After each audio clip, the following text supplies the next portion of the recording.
تازه خبر په هرات کې یو ځل بیا زلزله شوې ده چې څومره تلفات یې اړولي که نه ملګرو که تاسو هم غواړئ پوه شئ ویډیو تر اخره وګورئ او زموږ چینل هم سبسکرایب کړئ. سلام ستړي مه شئ، وخت مو په خیر. پام وکړئ د نن ورځې تازه او مهم خبر ته. پنځمې زلزلې هم د افغانستان لویدیځ ولړزاوه. نن شپه د تلې 15مه د ریختر پر کچه 5.9 درجې زلزلې د افغانستان لویدیځ ولړزاوه.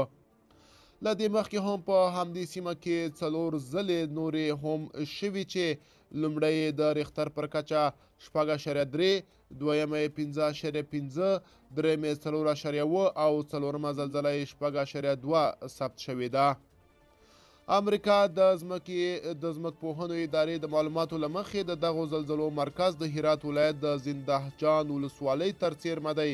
تر اوسه د زلزلې له کبله د احتمالي زیانونو او تلفاتو په اړه معلومات نشته.